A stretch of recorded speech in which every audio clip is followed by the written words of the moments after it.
Everyone, welcome back to another video. So we have another JCB TM headstock to repair today. Well, we haven't just got one to repair, we've got two to repair. Now they've both got exactly the same issue. That one's had a bit of a farmer fix on it already. Yeah, that one's torn out on there, and then that one has done exactly the same. It looks like this one's had a very hard life because there's a hell of a burr on there. So that one's been flogged pretty hard. The other one didn't look too bad, but it's just a poor design why it's broken, why they always break across there. I'm going to repair both of these both at the same time, I think, and then I'm not swapping and changing between tools all the time, because there's bits that need gouging off, bits that need chopping off, so I can just gouge them both at the same time, chop bits off both at the same time, and then yeah, I think it'd be simpler than doing one and then doing the other. What I usually do is chop them off by about there somewhere, then I profile out some new plates, but with a bigger, more metal around there to do away with that weak point. So what I'll do first, I think, is I'll profile cut out the plates that I need. So obviously I need four of them plasmering out. So I already have my file drawn from various other ones that I've done. So I've got some plate on there. I'm going to flame cut it out rather than plasma it out. I haven't got any new nozzles for cutting 25mm, so I think safest bet is just to gas them out rather than trying to use second-hand nozzles.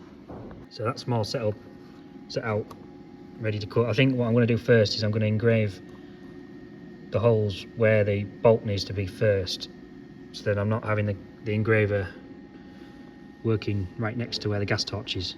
So I'll run the program first and just do the engraving, and then I'll run the program again and do the gas cutting.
Right, so I've got them cut out. The other one is over on the headstock. So I've also been cutting out some other bits of plate. I've got it converted back onto plasma mode, and I've been cutting them out some other bits of plate to make a jig out of. So when I've done these in the past, I've just clamped that on the side, and then I've drawn a line down the bottom of it, and then just like used a bit of angle or whatever and lined it up with a line to cut them off. But because I'm doing quite a few of these now, I've decided to make a jig, so I don't have to do so much marking and measuring and cutting. In the past I've been cutting them off with a gas torch, but I've now got a hand torch for my plasma cutter, the big plasma cutter I use on the CNC table. So I've made this like wedge which is at 30 degrees, which is, I sort of use a 30-degree weld prep angle when I cut them off.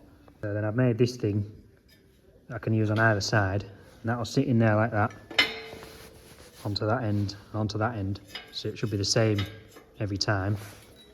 And then I'll sit that on top of there like that, and I'll maybe put a tack on that on one end to hold it in place. And then I can run my plasma torch, it's a bit tight for room, but I can run that down there, cut that off at the right height, at the right angle. So providing all these headstocks are identical, then I can just take that off,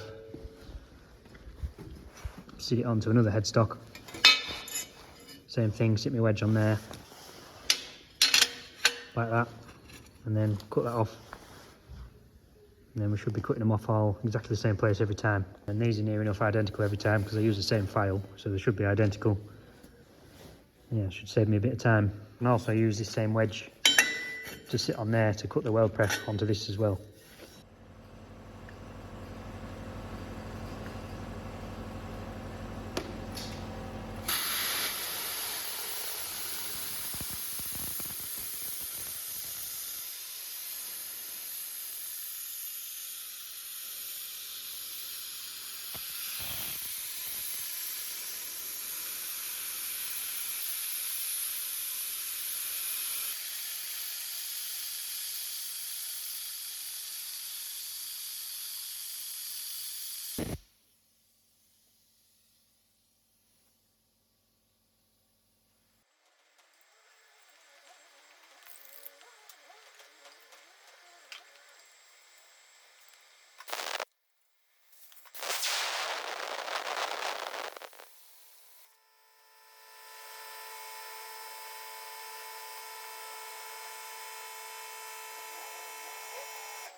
Right, so that's them cut off and cleaned up.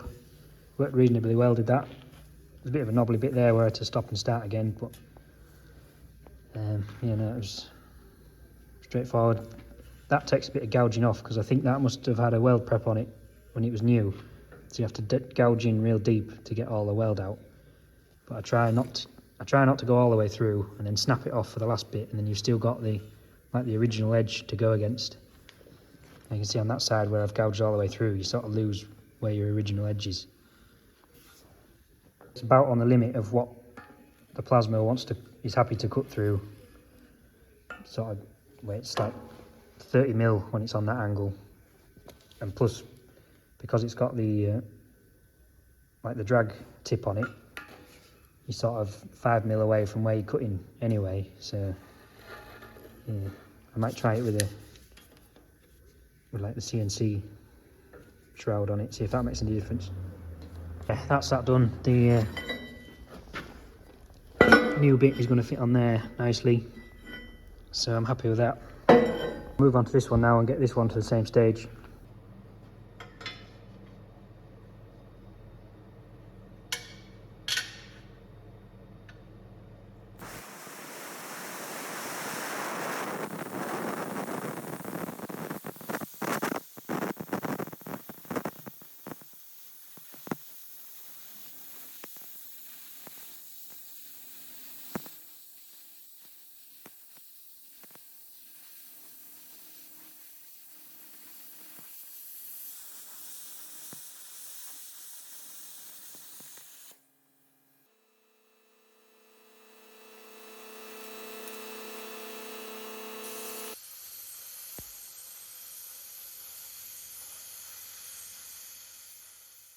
So them two seem to cut through a lot nicer.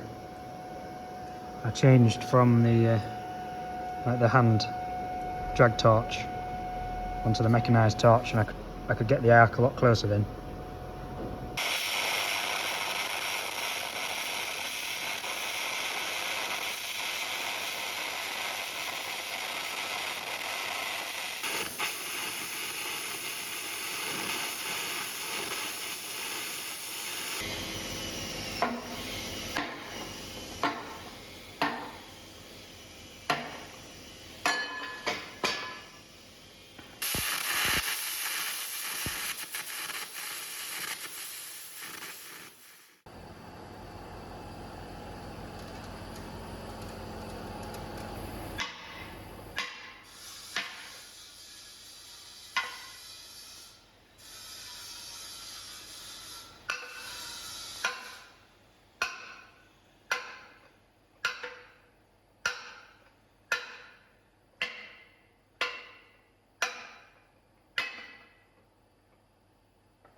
So that's that one cleaned up as well. So both of them are ready. So next job is I'll clean these up. They want the hole drilling and tapping 16 mil where the bolt hole goes, and then also cut the weld prep onto these as well.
So that's all sorted now with the weld prep. Works really well, does that jig. And they're the bits I cut off. So yeah, they're all cleaned up, so I'll get them tacked on and then ready to weld on.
So both of them two are tacked on now.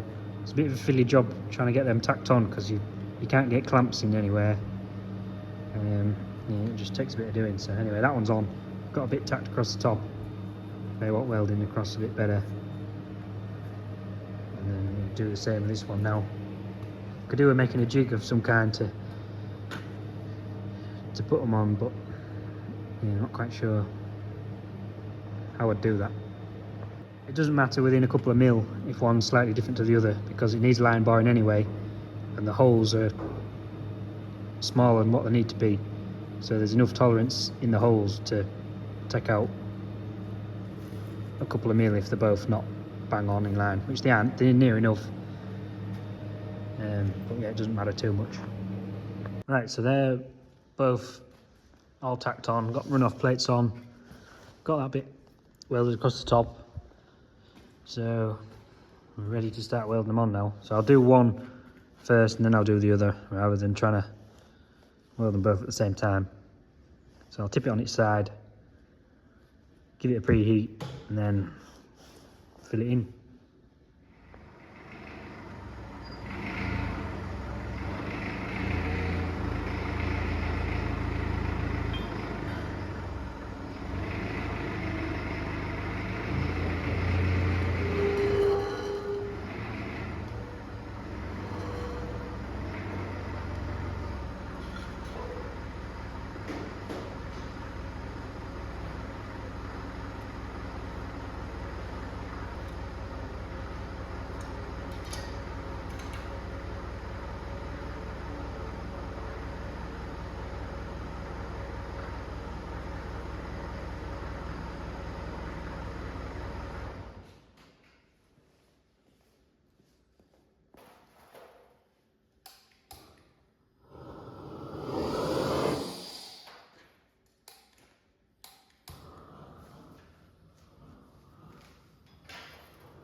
Alright, so that's that side filled up completely with weld. I'm not sure how many welds there are in there, I didn't count, but I'll do the same as what I did on the other side. I'll chop them run-off plates off, and then I'll grind it flat so it's smooth. I've welded around the inside as well. So everything on this one is all welded up now. There's just a bit of tidying up to do, and then that's this one sorted.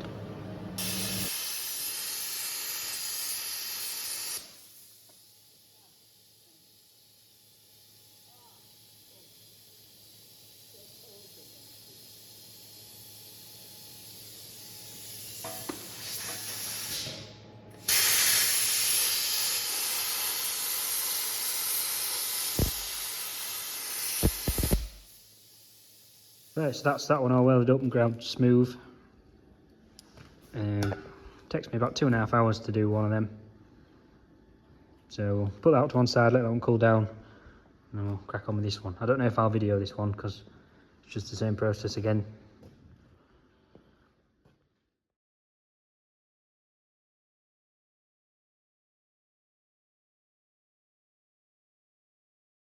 So that is both of them fully welded up now. I need to cut them off and relieve that pressure, and then I'll tack them back on again. But what I need to do now is find a quicker way of line barring them. When I've done them in the past, I've put the bar through, and then I've spent a good bit of time trying to get them parallel and truing them up, and it's a bit of a faff having to do that every time. So what I was hoping I could do was sit the whole headstock onto the milling machine and use a boring head and do it that way, and it saved me a lot of time, not having to set everything up. But my milling machine is just not big enough. By the time I get the headstock on, it'd have to be about here, so I'd only have about 500mm actually on the bed, and the rest of it would be stuck sort of right out here, which is going to put far too much stress on my mill. So I think what I'll have to do is make a jig that corresponds with that hole there, so a plate that clamps onto there, so I can line that up, or put a sharp pin through to locate that, with the distance from that hole centre to where this hole centre needs to be. And then I'll make this hole 40mm so I can slide my bar through and make one at either side. So then I know that distance is going to be right, and then all I've got to do is true it up that way, which I could maybe make some stops onto here, because they're the stops on the loader, so they should be the same both sides. And then all I do is clamp my jig on, slide my bar through, tack my bearings on, and then that should be, in theory, parallel and square where it needs to be. So I'm just thinking, I have another JCB headstock out in the yard, but it's pin and cone rather than Q-fit like these ones are, but it's off the same machine. It's come to grief but in a different way, so the holes are still intact and to size, so I can use that to get the measurements off to make the jig for doing that one. So I think I'll bring that in and take some measurements off that and use that to make the jig from. Because these holes are not accurate to anything, they're just there ready to get barred out. You know, they might be, yeah, they're not accurate enough to make a jig from, because they're just gas cut holes in sort of near enough the right area.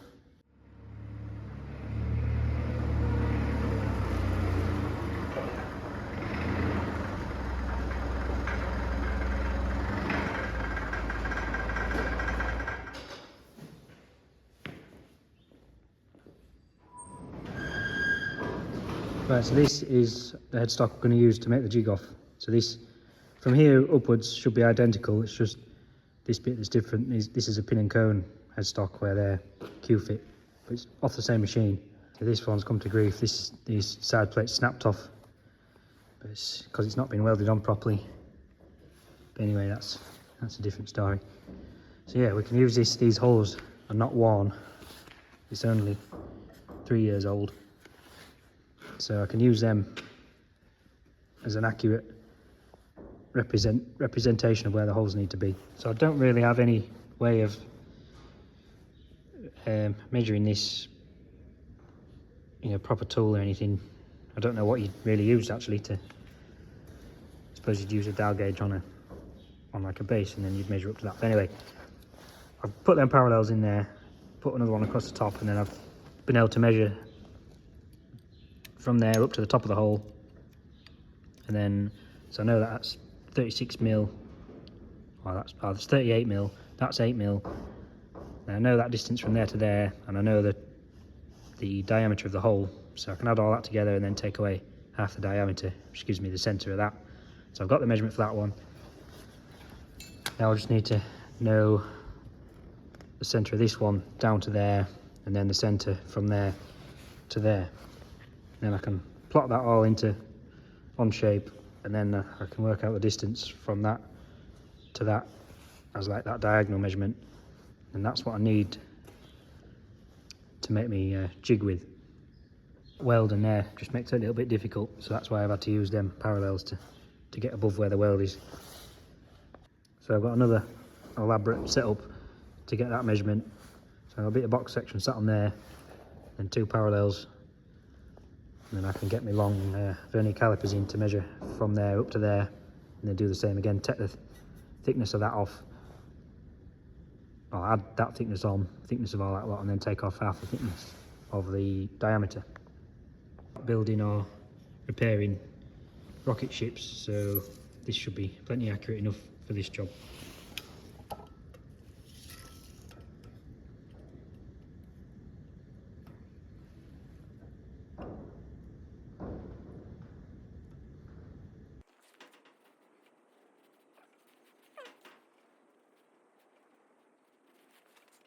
Right, that's then worked out. I rounded them up. It was 117.75, but I rounded up to 118. That had a decimal as well, but I've rounded that down. Yes, that's 258 from the centre of that hole down to that surface, and then that one is 118 from the centre there down to that surface. So now I just need to work out centre from there across to there. So I've got all my measurements now. I've clamped that onto there, that square, measured, well, I used them again onto there, and then measured from that side of the hole to them parallels. Got that measurement, got all them written down on my mobile workbench. So then I've inputted all my measurements into Onshape, like the hole centres, how far apart they are, and then that's given me that measurement across there, which is what I need. So if I drill a bit of plate now with, well, maybe go to 195, maybe round it up. Well, we'll do it exact. We'll do it 194.5, and then I think I'll reamer the holes out to 40 mil at both ends, and then if I need to line bar that hole, I can line it off that one. But anyway, we'll cut out some bits of plate, drill and ream some holes in it, and then that's that part of the jig done.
Right, so we've got some bits made for this jig.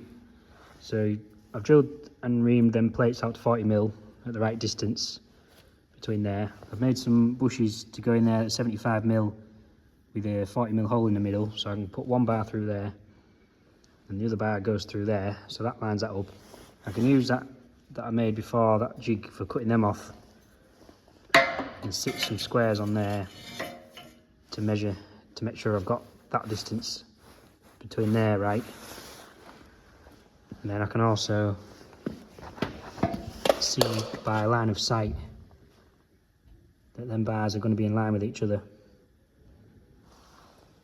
So that should about do. Whether I weld some bits on so I don't have to line it up every time, or whether I just leave it as it is and just, all I've got to do now is line the bar up that way rather than in all directions. And I know that my spacing is going to be bang on, or my bar's going to be parallel that way. Yeah, that should work really well for that. And I'll just have to put my bearings on like normal, obviously, tack them on. And yeah, that should be a lot easier, faster. We shouldn't be showing you all this. I'm letting all my secrets out. I suppose it's not rocket science. If people want to do it, they'll work it out themselves, won't they?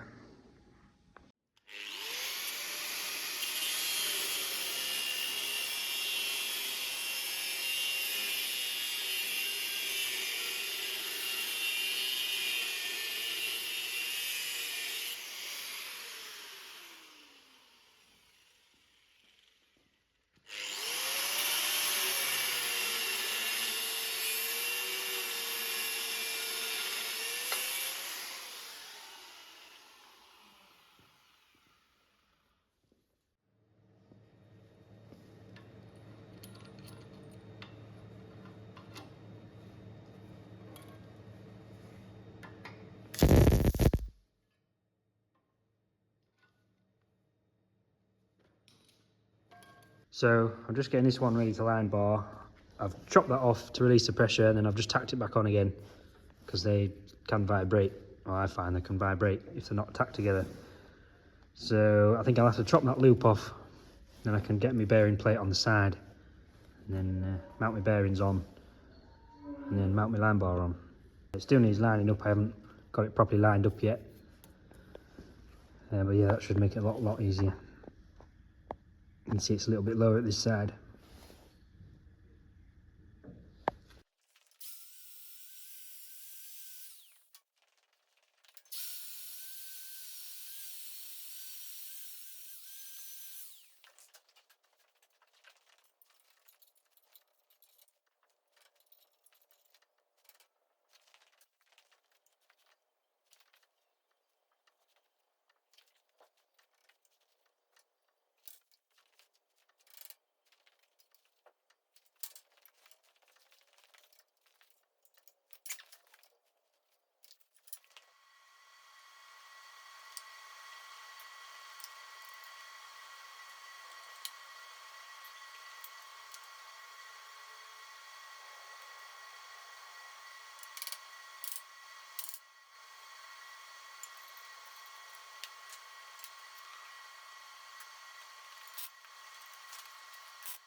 Right, so that's all tacked on. I might put another brace across the top of them.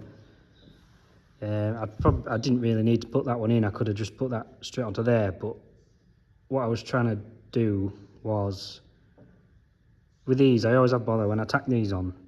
They always seem to pull out a line, so you get everything running nice, and then as soon as you tack them on, it pulls it out a line, and it binds up. So I have to spend ages like slackening them off and winding them in or out to try and get it to run nice, and it does now run reasonably free. Well, what I was wanting to do was put this like on the outside and then use my flexi drive, and it wouldn't have mattered if this wasn't in line with that, but my plate wasn't long enough, so that's why I've had to put it on there. But yeah, I don't know whether other people have that same issue. As soon as you tack them, it pulls it out of line, which is a pain in the ass. Anyway, that's ready. I can put the line bar on, and then we can set up and put them through. It does look is slightly offset. Like I was saying earlier on in the video, these holes are just, you know, roughly in the right place. And then it's up to the line barer to put them where they need to be.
So that's 2 cuts done.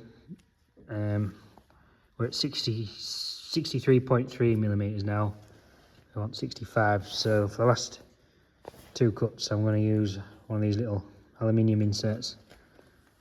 We don't really need to do as many cuts as I am doing, but I'd rather just take it steady away, a little bit at a time, and sneak up on it rather than trying to take too much out and then overcutting it.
Right, so I've got one more cut to do. Look how nice that's cut.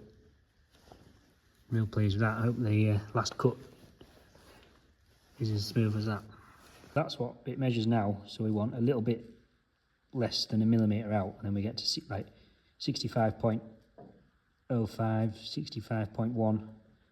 The tighter the pin, the better. But obviously it doesn't want to be too tight, you can't get the pin in.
So I did nearly have a little mishap there.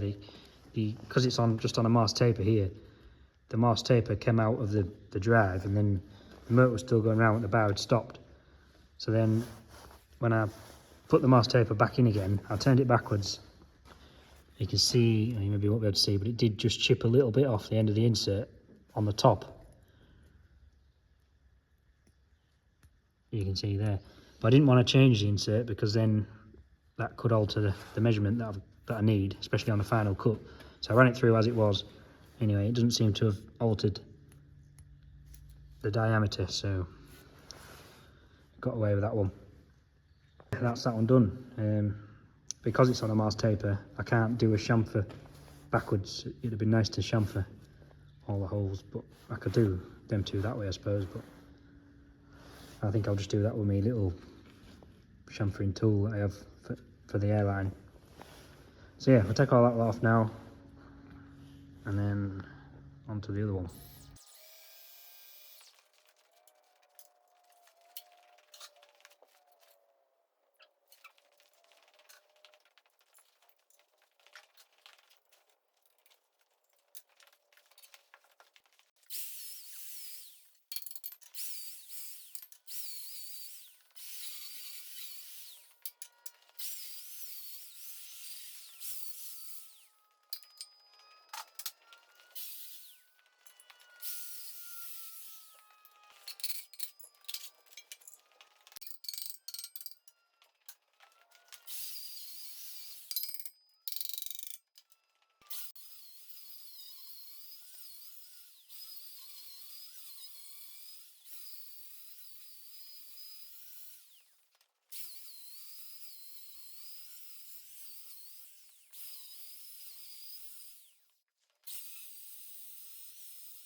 So I've got that jig put on there, so you sort of get the gist of how that all goes.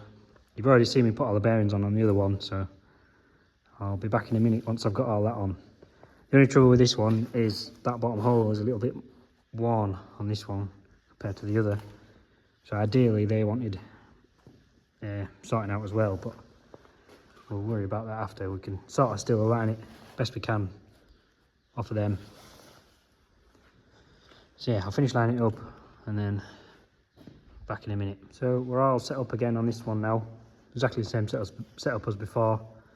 So we're going to see if we can do this one in 3 passes rather than 4. So it's going to be taking quite a big cut on the first cut, and then the second 2 will just be nice light cuts.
So that's the first cut done. It was just too much for it, so I had to back it out again. So we'll have to do it in 4. So we'll shift it on again, do another rough cut to get the hole fully round, because it's not fully round at the moment, and then 2 fine cuts.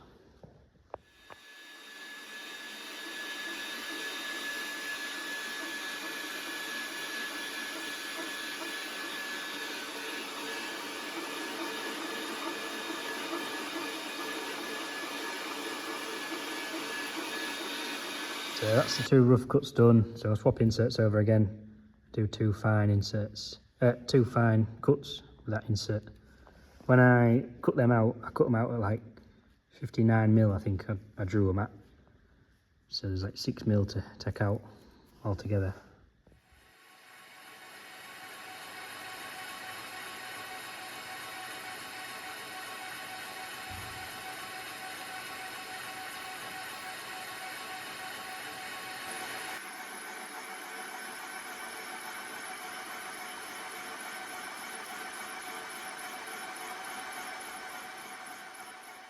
We've got that to 6409, so another 1mm and we should be there. So 0.5mm cut the depth of cut.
Right, that's that one done as well now. Real nice finish on that. Pleased with that. Make that do for tonight. I'll take all that lot off in the morning because it's tea time and I'm hungry. Pizza and chips for tea. It's an oven pizza though.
So I've just been giving these a final clean up, a few grind marks and that I might buff out a bit more yet. I've been round, chamfered them with my chamfering tool. Just ready for some paint now. I measured that one measures 65.08 and that one measures 65.01. So there's this one has like, well that's like 3/1000 of an inch clearance and that's about 4/1000 of an inch clearance. So that should be tighter than what they were originally from new. Well, when you measure the other one, that other headstock was 65.25, which is a lot of clearance.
But there's always something in there. So I sprayed that with grey and then I went over it with black and then the black has reacted to the grey.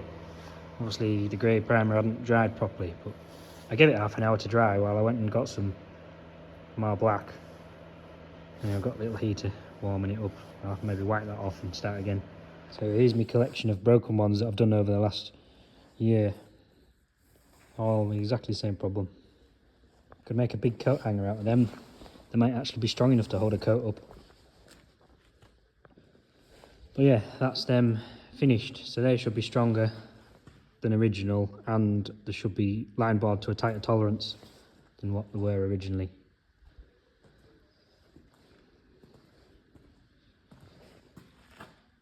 Yeah, that's this job complete. So I hope you enjoyed the video. Thanks for watching, and I'll see you next time.